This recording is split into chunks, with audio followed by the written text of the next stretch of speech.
What would you do if a bleeding stranger collapsed on your porch in the middle of a storm, and the only thing he begged for was silence? Clara Miller didn't ask for danger, didn't expect mystery, and definitely didn't plan to shelter a man with a price on his head. But when she looked into his eyes, she saw something more than fear. She saw truth buried beneath bruises and silence. She had no idea he was Dr. Wyatt Carter, the lost founder of Carter Memorial Hospital, the man the town believed had run from guilt. But the truth was far more devastating. Lies, betrayal, and the quiet murder of his brother had driven Wyatt into the shadows. Until that stormy night when a stranger's kindness gave him a second chance.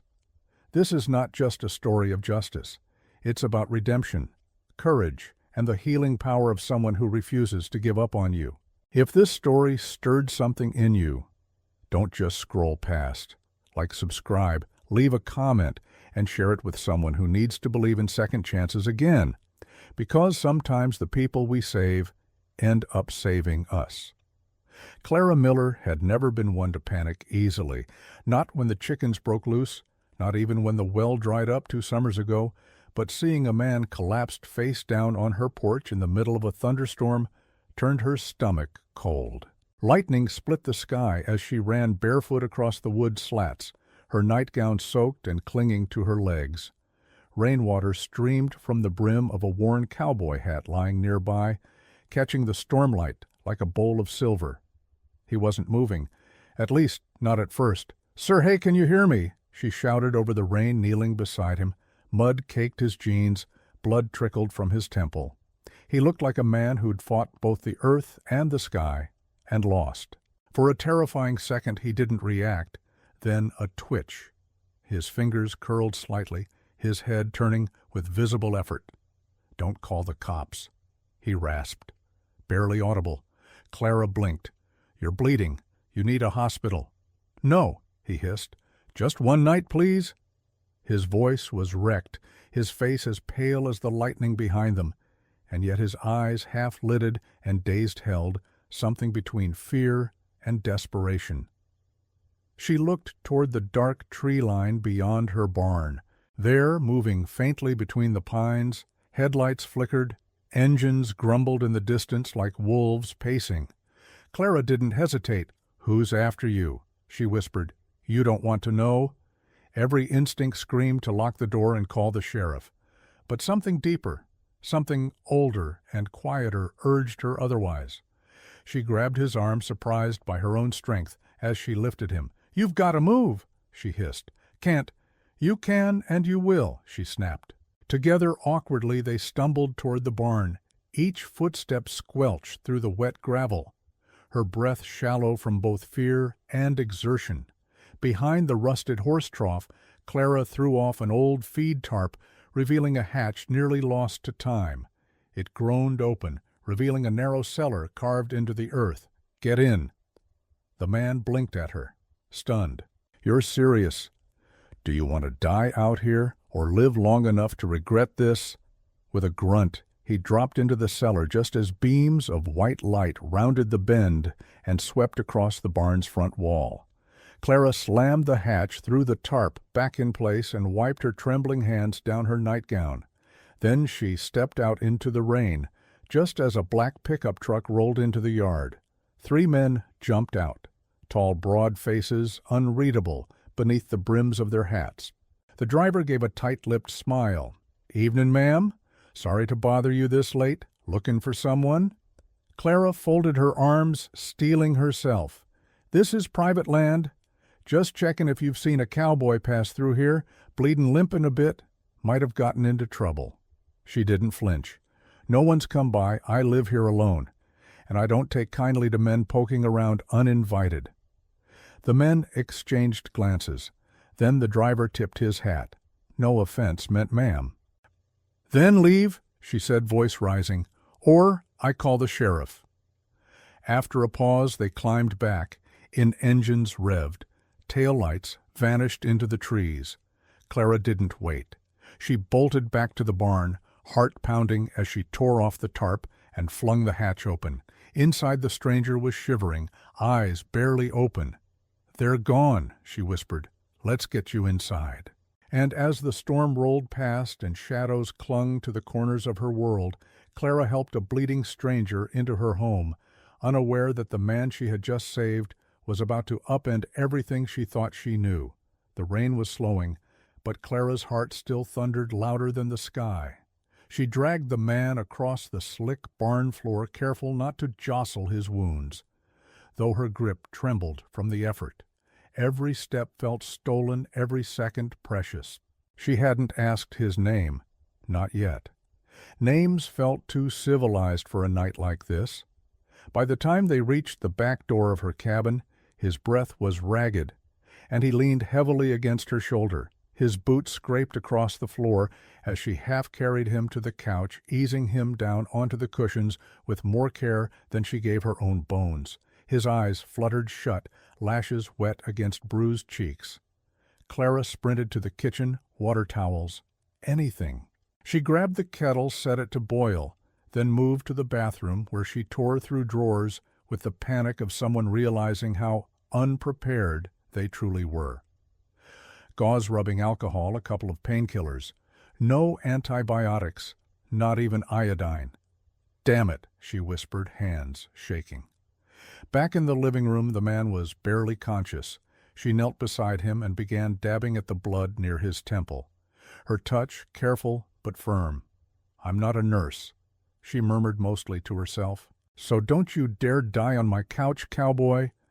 He flinched when she cleaned the cut near his ribs. The fabric of his shirt peeled back in soaked shreds. Beneath the grime and bruises, his chest rose and fell with quiet defiance. "This might sting," she warned. "It already does." He muttered, his voice like gravel underfoot.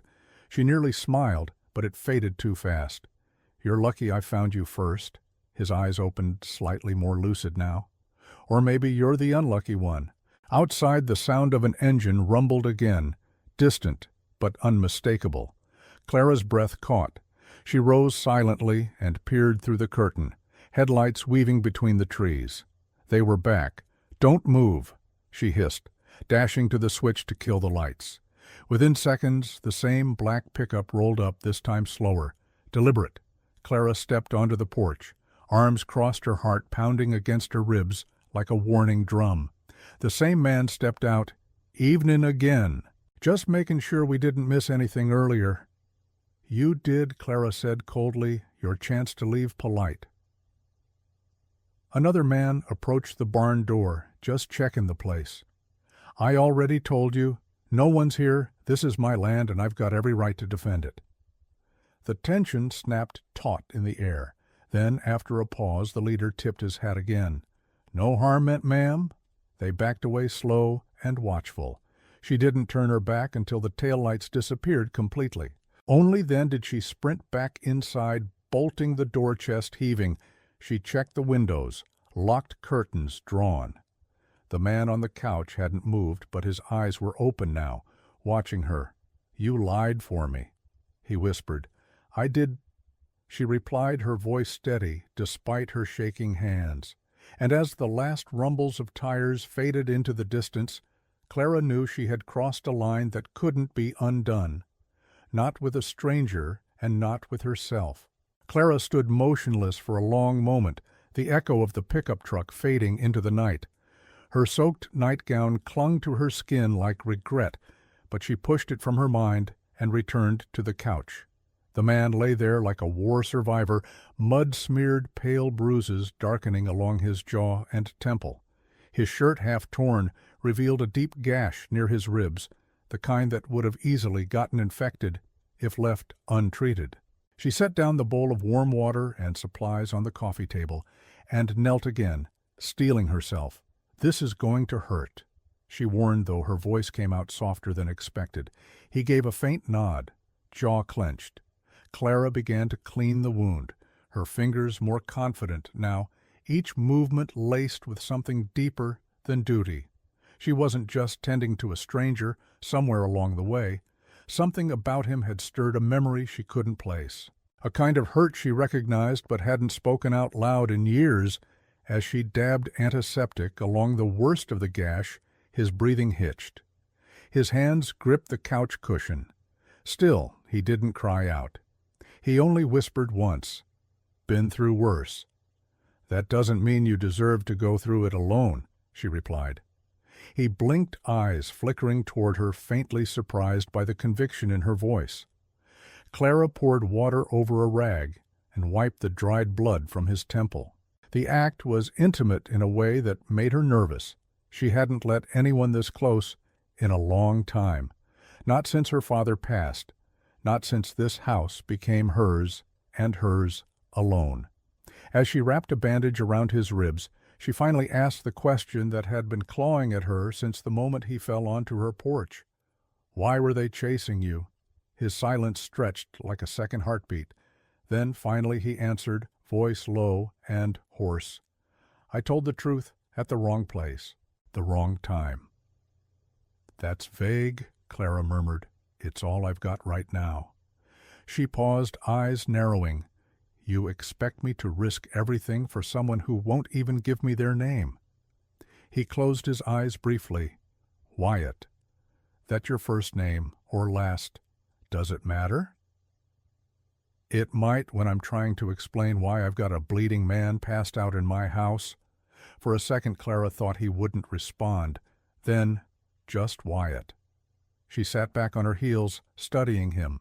There was something weathered in his expression, not just pain, but endurance, and something in her chest softened against her better judgment. "All right, then. Just Wyatt," she said quietly, rising to fetch a blanket from the hallway. "You're not dying on my watch tonight." And though the fire crackled low and the wind outside rattled the porch swing like a warning inside that small cabin, Clara stayed by his side, not as a rescuer or a caretaker, but as a woman who, against all logic, had decided to believe in a stranger with eyes full of storms and a name she wasn't sure she trusted. Morning crept in quietly, wrapping the hills in mist, and the windows in soft condensation. Clara stirred from the armchair she hadn't left all night, her back aching, one hand still resting near the man's shoulder. Wyatt hadn't moved much, his breathing shallow but steady chest rising with a rhythm that reassured her just enough to stay calm. She tiptoed into the kitchen and returned with tea and toast, the best she could do without alerting the whole town by making a supply run. The moment she set the tray down, a low groan came from the couch. Clara crouched beside him. "Hey," she whispered, "you awake?" His eyelids fluttered open, unfocused at first, then locked onto her. She reached out to feel his forehead, warm, too warm. "You've got a fever?" she said, half scolding. She grabbed a thermometer from the bathroom cabinet and gently slipped it under his tongue before he could protest. He didn't fight her. When she checked the reading, 101.8. Her heart dropped. "You need antibiotics, a hospital." "No," he croaked, his voice dry and gritty. "They'll find me." "I think they already did," Clara muttered. "You're lucky I lied for you." He shifted slightly, pain drawing tight lines across his face. "Why'd you—" She didn't answer right away. Her fingers tightened around the thermometer. "I don't know," she admitted. "Maybe because you looked at me like I was the only good thing left in your world." He turned his head, eyes steady despite the fever. "You were—" Something in her chest twisted. He coughed, tried to sit up, winced. She helped ease him back into the cushions. "Well, if I'm your nurse now, let's hope I don't accidentally kill you with toast and ibuprofen." "I've had worse odds," he said with a dry smile. She tried not to smile back, but failed. They sat in silence as the fire popped faintly in the background. She brought the cup of tea to his hands and watched him sip slowly. "What's your full name?" she asked, voice low. He hesitated. "Wyatt's not going to get you very far if someone needs to identify the body." He swallowed. "Wyatt Carter." Her hand stilled. Something about the name tugged at a Memorytown gossip hospital talk, a name she'd read once in a newspaper buried under the weight of accusation. "Carter," she echoed, "as in Carter Memorial." His eyes flicked toward her, the flicker of alarm there undeniable. He looked away. That place doesn't exist anymore. It does. It's still running. Just not under your name. Wyatt said nothing, but Clara saw the weight in his silence. It wasn't just a name. It was a burden, a history. She didn't press further, not yet, but 1,000 unasked questions simmered beneath her calm. She reached over and tucked the blanket back over him. Rest. We can talk when you're less cryptic and less likely to pass out on me. He nodded faintly, but just as his eyes closed, he murmured, barely audible, "Daniel." Clara froze Daniel. That was the second time he'd said it in his sleep. She sat back down, eyes fixed on him, realizing that name held a key she hadn't yet found. And whatever the truth was, it had only just begun to surface. 2 days passed. Wyatt was healing slowly, but Clara could tell he was still guarding something deeper than his bruised ribs. The swelling on his face had faded into a dull purple, and he insisted on moving around, claiming the fresh air helped his lungs and his memory. She didn't argue, not much anyway. That morning she spotted him by the fence line with a coil of wire in one hand and rusted pliers in the other, struggling to patch up a section a fallen branch had damaged weeks ago. She called out from the porch, arms crossed, "You don't have to work, you know." Wyatt looked over his shoulder, squinting against the morning sun. "Not much else I can offer, except muscle. You could offer your real name." He smiled faintly, but didn't respond. Clara sighed and descended the steps, her boots crunching the damp earth. She leaned beside him, arms folded on the fence rail. "You talk in your sleep. I know.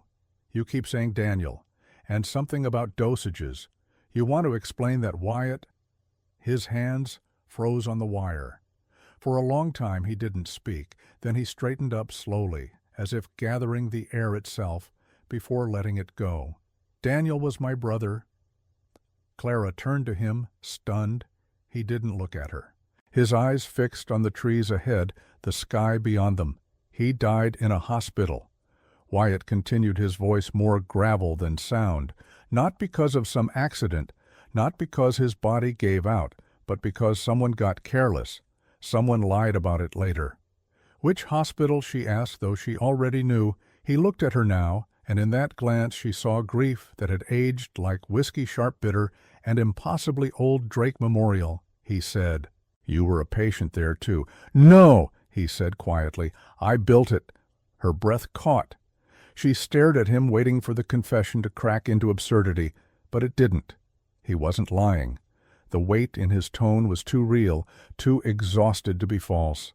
"You're Wyatt Carter, as in Carter Memorial Hospital." "I was," he said, bitterness buried beneath each word, "before I handed it off, before the board turned it into a private machine that fed on cutting corners and falsifying records."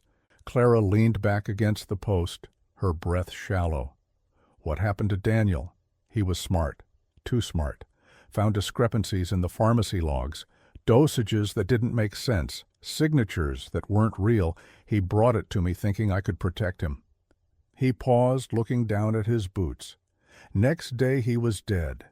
They called it an allergic reaction, but someone altered his records after he died." Clara's jaw tightened. "And they blamed you." "They said I was grieving, overreacting."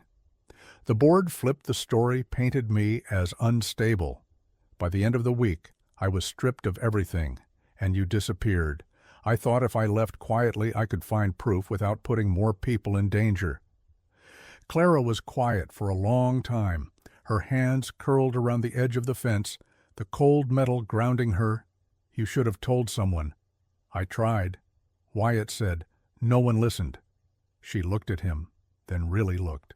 And beneath the grime, the scars, the evasiveness, she saw something clear for the first time. He hadn't just lost a brother.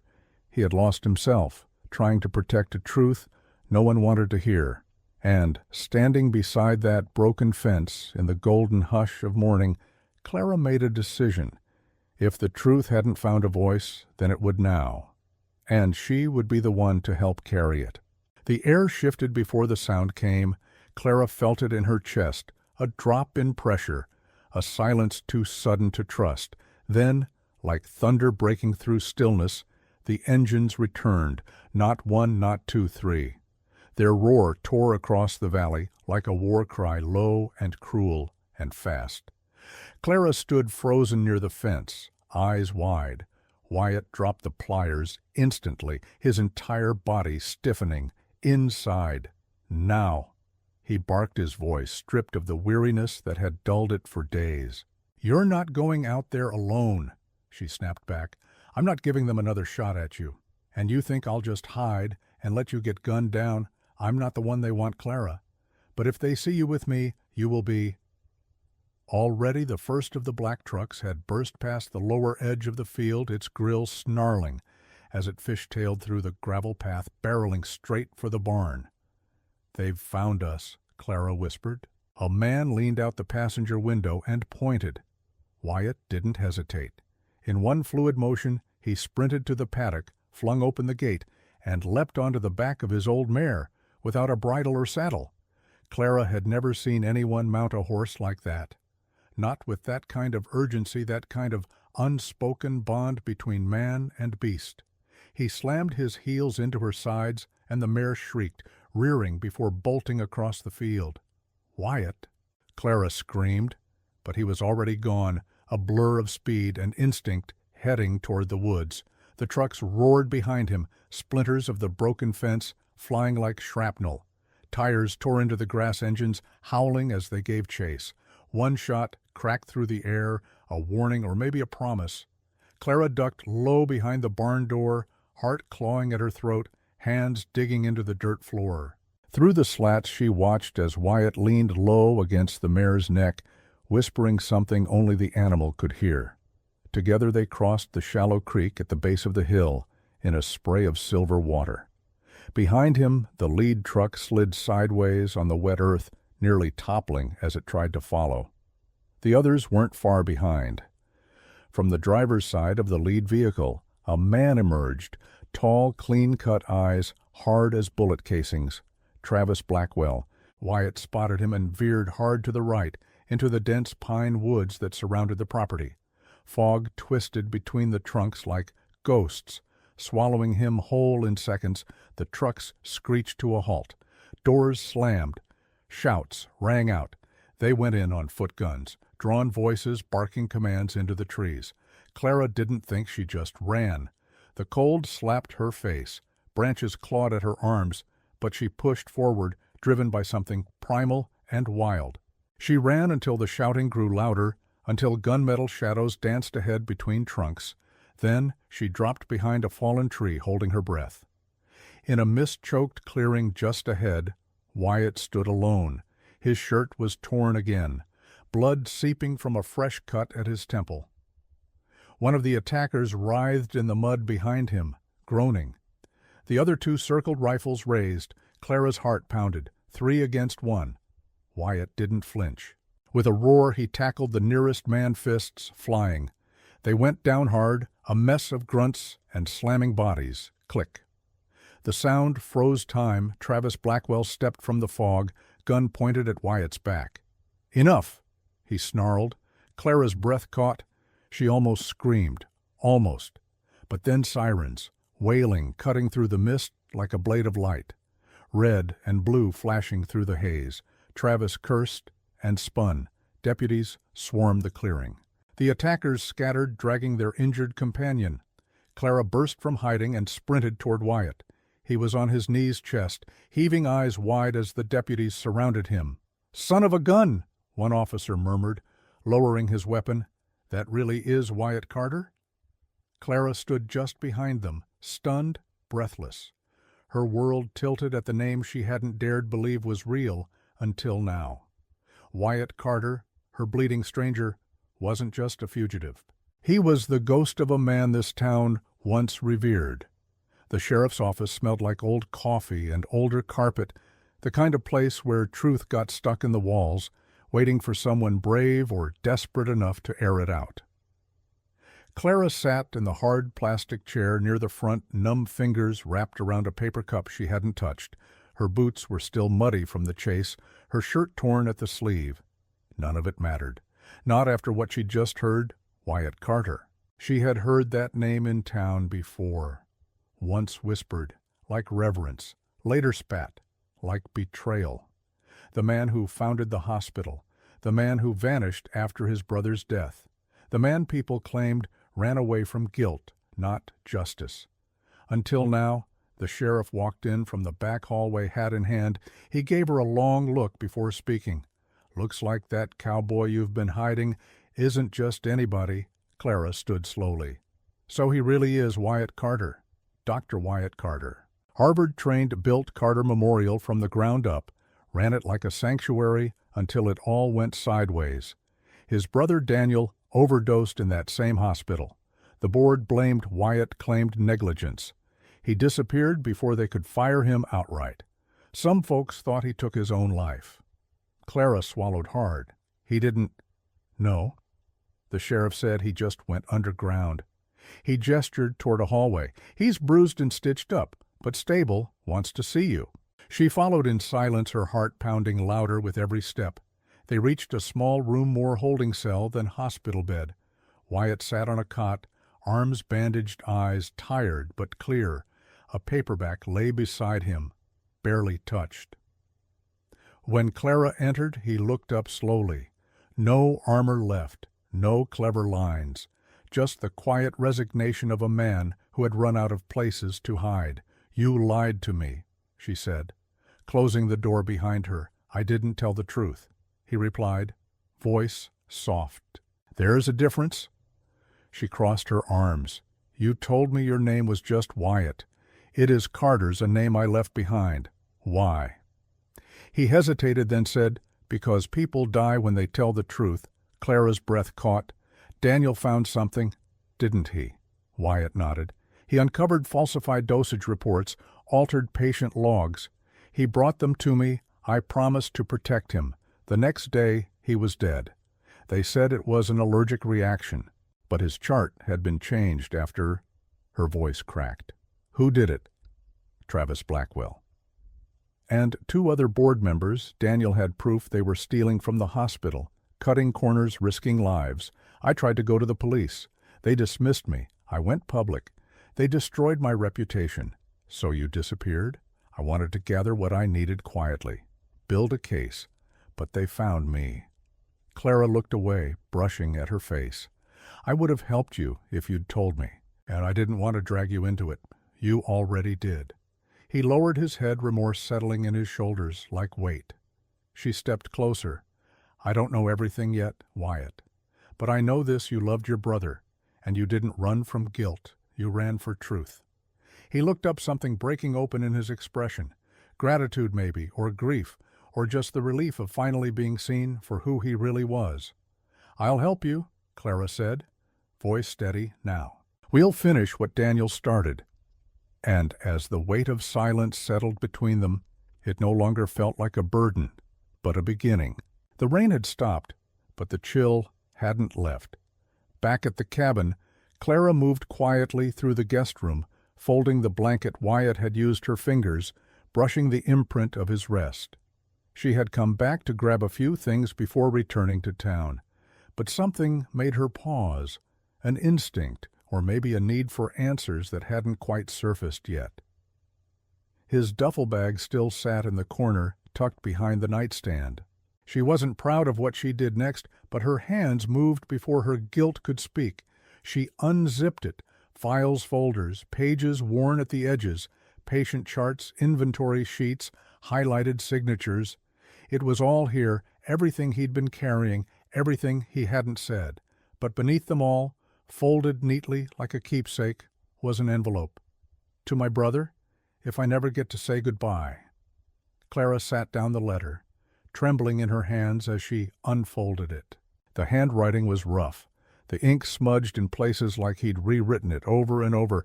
"Daniel, I was supposed to protect you. That's what big brothers do. I told myself the system would work. That truth mattered. But I let you walk into that storm alone, and I'll carry that guilt for the rest of my life." Her eyes burned. She blinked the blur away, kept reading. "They tried to bury you with silence, but I never forgot. I became a ghost, not to escape, but to haunt the truth until someone finally listened. Clara folded the letter slowly, holding it to her chest. She understood now. Wyatt hadn't just lost a brother.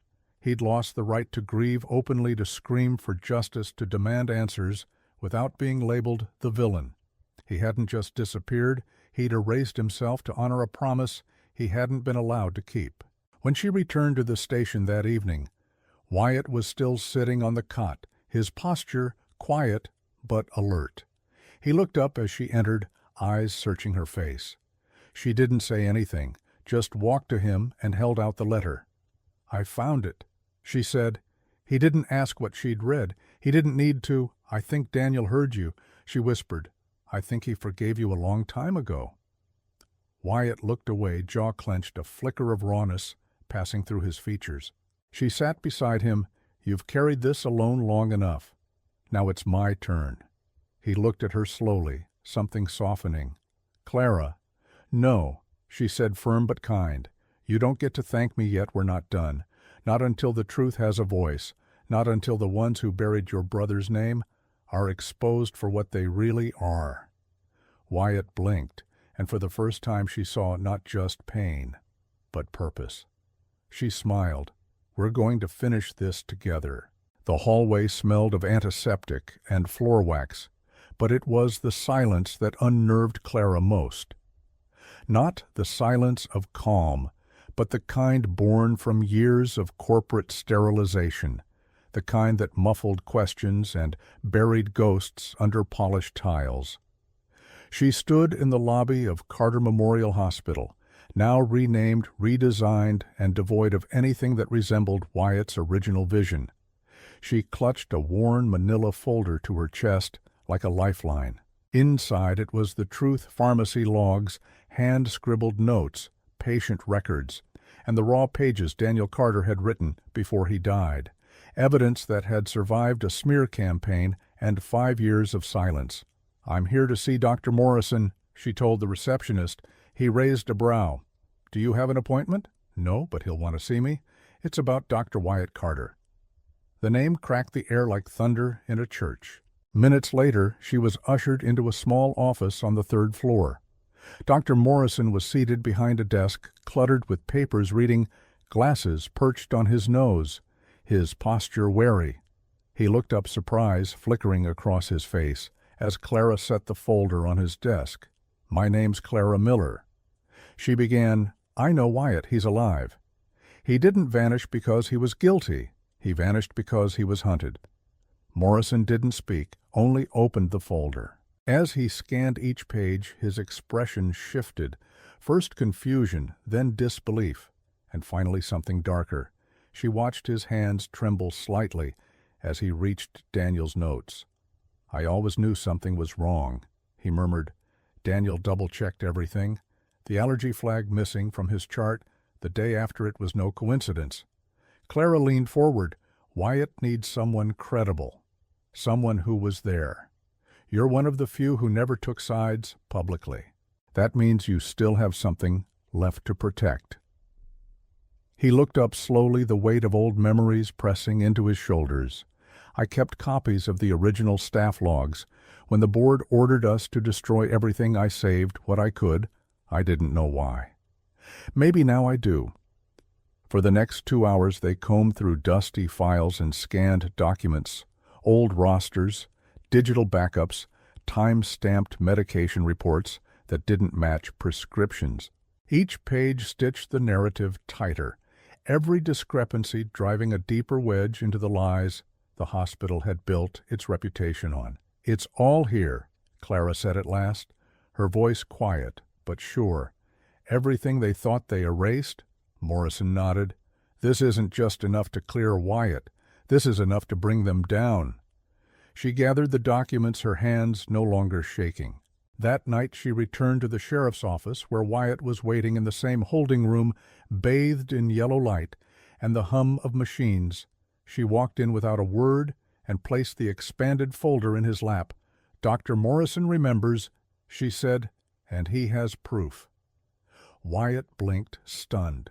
He opened the file, eyes flicking through the evidence he had once thought forever lost. His hands trembled, not from fear but from the quiet shock of hope. "This is it," he whispered. Clara sat beside him, steady and calm. "Then let's make sure it doesn't get buried again." The town hall stood quiet beneath the sinking dusk, its windows flickering with the final gold of a day about to end, like a stage lit just before the curtain rose. Clara stood at the tall window, arms crossed, heart thudding beneath her cotton blouse. Beside her, Wyatt paced each step taut with tension. The last time he'd walked into a room with his name on the line, it had nearly cost him everything. Now they were betting it all again. "They'll come," Wyatt muttered. "Travis won't resist a chance to corner me." "He thinks you're desperate," Clara said. "That's when men like him get sloppy." She glanced at the conference table. Every inch had been prepped. Audio bugs wired into the wood grain. A discreet camera set high in the corner. The sheriff, convinced by the evidence and Morrison's testimony, had agreed to this sting on one condition: don't miss the confession. Clara didn't intend to. Footsteps echoed outside. The sheriff entered, first nodding. Once behind him came Travis Blackwell and two sharply dressed board members. Travis looked unchanged. Silver hair slicked back, that smug politician's smile barely hiding the ice in his eyes. "Well, well," he said as he entered. "Dr. Carter, or is it just Ghost of Red Hollow now?" Wyatt didn't flinch. "Let's skip the small talk." They all took their seats. Clara sat at Wyatt's side, her hands folded tightly in her lap, knuckles white. "I want a deal." Wyatt began, voice even. "Reinstate the Daniel Carter Foundation, reopen the investigation, clear my name. In exchange, I walk away. No press, no lawsuits, just the truth." Travis chuckled, leaning back. "That's not how leverage works. You disappeared. Left your hospital, your reputation, your brother. Why should we hand you anything? I came back to clean up what you built on my brother's grave." Travis waved a hand. Daniel was curious but knave. He got into things he didn't understand. He understood plenty. Wyatt snapped, "Enough to know someone altered medical records to cover up negligence." A second board member snorted, "Bright kid," but he poked around where he didn't belong. He was a liability. The third added voice, cold, "You would have done the same if you had the guts." The words hung in the air like smoke. A beat passed, just long enough. From the adjacent room, the sheriff burst through the door, flanked by two deputies. His hand rested on his holster face. Hard. "That's enough." Travis stood sharply. "What the hell is this?" "You're under arrest for conspiracy, medical fraud, and attempted murder," the sheriff said flatly.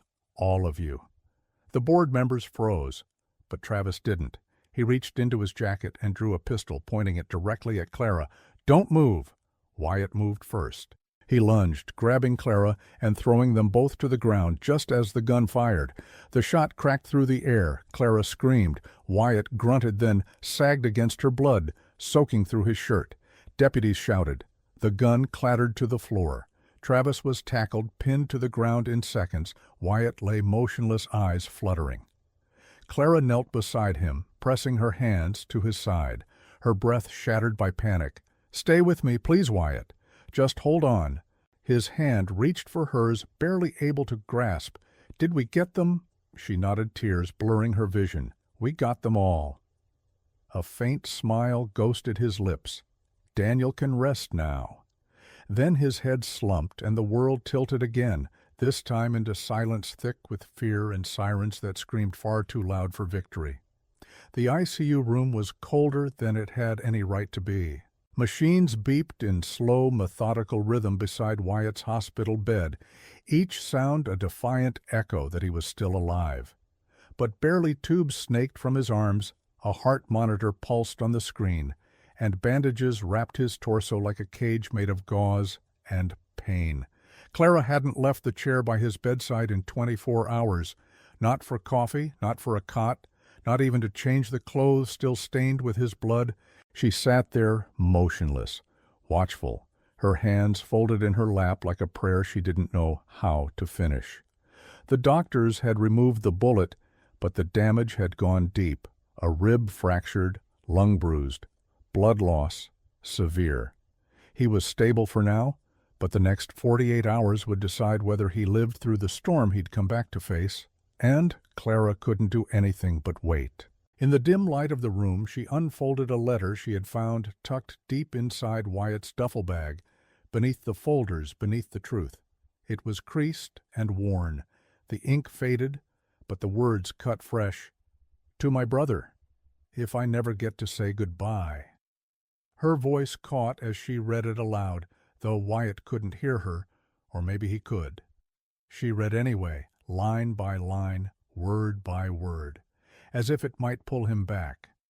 "I believed the system would do the right thing," she whispered. "I was wrong," her voice trembled. "They tried to silence me, tried to erase you, but every step I've taken since they buried you, I've taken for you. I became a ghost to haunt the ones who killed you." She paused, brushing the edge of the letter, her throat tight. "I found your letter, Wyatt. I think Daniel did hear you, and I think he forgave you long before you ever forgave yourself." She stood and walked to the bed, brushing his hair gently from his forehead. "You don't have to run anymore," she said softly. "It's time to come back." For a long time, nothing happened. Only the beeping, the machines, the sterile silence. Then a flicker. Wyatt's eyelids twitched. Clara leaned closer. Breath held Wyatt. His eyes opened slowly, unfocused at first, then blinking toward her, dry lips parted. "Did I die?" She laughed through a sob, gripping his hand. "Almost, but I wasn't about to let you." He shifted slightly, wincing. "Still, terrible bedside manner. Try not getting shot next time." He smiled faintly. Then his expression softened. "You stayed. I told you I would." For a moment the room faded around them. No machines, no scars, just the ache of two people who had walked through fire and somehow found each other still standing. "Is it over?" he whispered. She nodded. "It's over. You're free." He looked away, then back. "I don't know what to do now. I've been fighting so long I forgot how to live." Clara took his hand again, pressing her fingers gently into his palm. "You start small, one breath at a time, maybe with coffee and a sunrise, and someone who refuses to give up on you." He blinked, emotion pooling behind tired eyes. "I don't deserve that." "Yes, you do," she said, "not because of who you were, but because of who you became." Wyatt's eyes closed, not from exhaustion alone, but from peace. For the first time in years, he wasn't retreating into darkness. He was resting in the light. 3 weeks later, Red Hollow felt different. The air was lighter, the town quieter, as if it had finally exhaled a breath it had been holding for years. The fear had broken, the whispers had stopped, and the truth, Wyatt Carter's truth, had begun to ripple outward like dawn, breaking over Frost Carter Memorial Hospital. Once a symbol of buried secrets, now stood draped in a deep blue banner.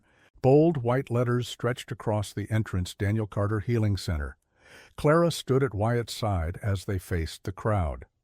The parking lot buzzed with energy, neighbors, reporters, even former hospital staff drawn back by the gravity of something that finally felt right. The sheriff stood behind them, proud but quiet. And next to him, Dr. Morrison, clutching a statement he would later read aloud for the press, detailing the evidence he had once been too afraid to share. Wyatt wore a simple white shirt, his sleeves rolled up, a bandage still hidden beneath the fabric. His voice trembled only once when he stepped up to the podium. "My name is Dr. Wyatt Carter," he began, "and for a long time I let silence speak for me. The crowd held still. I vanished not out of guilt, but because the truth cost my brother his life. Because the system I believed in tried to erase him. Today we stop erasing, we stop hiding." He looked to Clara, her eyes meeting his like an anchor holding him steady. "I'm no hero, but I had someone who refused to let me give up. Someone who reminded me that healing doesn't just belong to hospitals. It begins with people who care enough to stand up when it's hardest." Applause erupted, not wild, not performative, but warm and lasting, like a town choosing to believe again. Later they walked the halls together, Wyatt limping slightly, Clara beside him with steady hands. The new mural near the entrance stopped them both, a painting of Daniel and Wyatt, drawn from a photo long forgotten, bathed in sunlight. "You okay?" Clara asked. Wyatt nodded. "Better than I've been in a long time." She smiled, and he caught her hand. "I want more than this, Clara." "What do you mean?" "I want a life with you." "You already have it," she whispered. As dusk painted the sky in soft gold, they returned to the ranch. 2 horses waited saddled Wyatt's old companion, and one Clara had never ridden before. "You planned this," she teased. "I hoped you'd say yes." They rode side by side into the open hills, the same fields where he'd once collapsed in the rain. But now the land didn't feel like a grave, it felt like a beginning. The same ridge that nearly ended him now carried him home.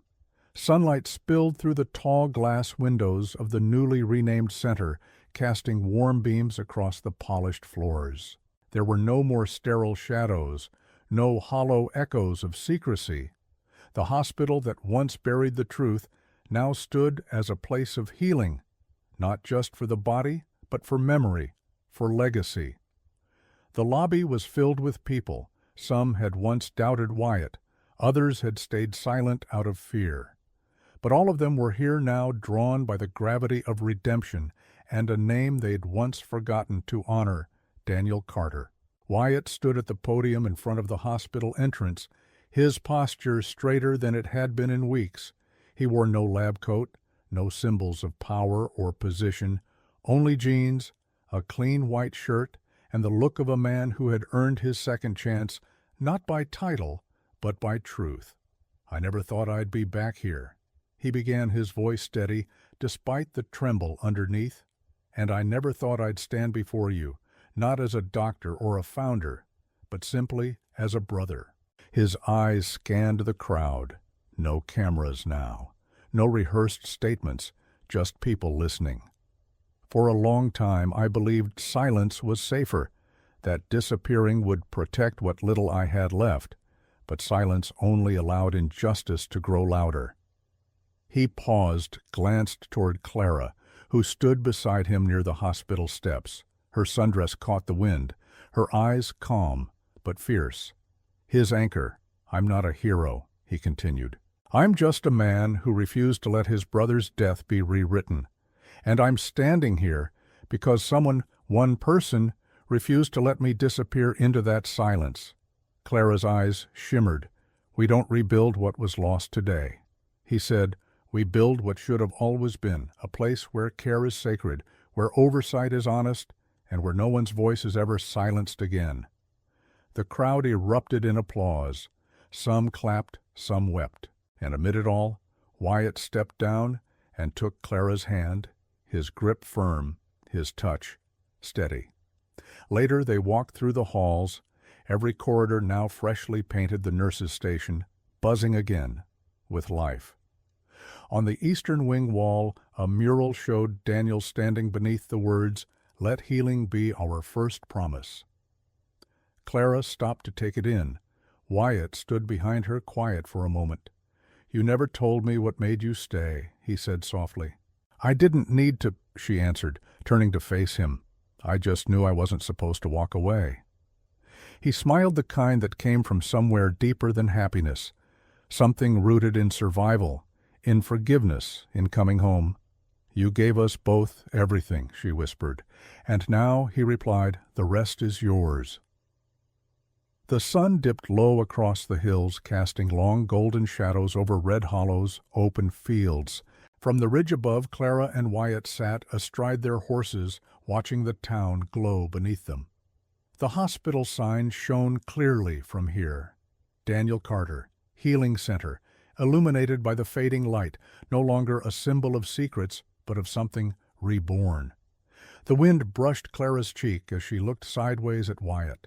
He seemed different in the saddle, calmer, steadier, not just a survivor of his story, but the author of what came next. "You still have that horse," she said. Nudging her mount closer, Wyatt grinned. "Always she carried me through more than I deserved." Clara laughed softly. "You planned this whole ride, didn't you?" I hoped you'd say yes, he said, to the horse, to the ride, maybe even to something more. They rode down the gentle slope in silence for a while, their movements easy and in rhythm. No need for words. The land seemed to hum beneath them, the tall grass waving like old friends, the world washed in amber and quiet grace. They passed the same trail where he had once collapsed in the rain-broken, hunted lost. But now it felt like sacred ground, the place where everything had shattered and then somehow begun again. This is where you almost died, Clara said, pulling her reins gently. Wyatt looked around slowly, then nodded. Yeah, but it's also where I came back to life. They paused near the creek, the water now calm and glistening. He turned to her eyes, soft voice low. I chased justice for so long I forgot how joy feels. You reminded me. Clara reached for his hand, her fingers warm against his. No more running, she whispered. Not ever again, he promised. And as the sky melted into shades of rose and violet, they crossed the final stretch of pasture side by side. Behind them was pain, betrayal, and the long echo of silence. Ahead, nothing but open road, steady hearts, and the promise of a life built on truth.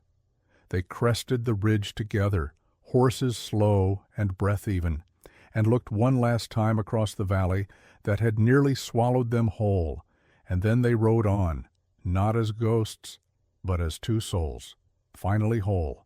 We live in a world where people are judged in seconds, by headlines, by rumors, by the way they look when they're broken. Wyatt Carter was once labeled a coward, a fraud, a man who fled from his brother's death. But the truth, he didn't run because he was guilty. He disappeared because no one was willing to listen to what he had to say. Clara Miller had every reason to turn him away. He was a stranger soaked in blood and mystery. But she chose to listen, chose to trust her instincts, not the noise. And because of that one act of compassion, an entire town found the courage to confront what it had buried for years. This story reminds us that healing doesn't always come from hospitals. Sometimes it begins with kindness, with one person saying, I believe you. When the rest of the world turns away, it teaches us that redemption is not about erasing the past. It's about facing it with someone who's willing to stand beside you. So, if you've ever felt judged or silenced or alone in your truth, let this be your reminder. You are not what they call you. You are who you choose to become. If this touched your heart, help it reach someone else. Like, comment, subscribe, and share it with someone who needs hope, because no one should ever have to heal alone.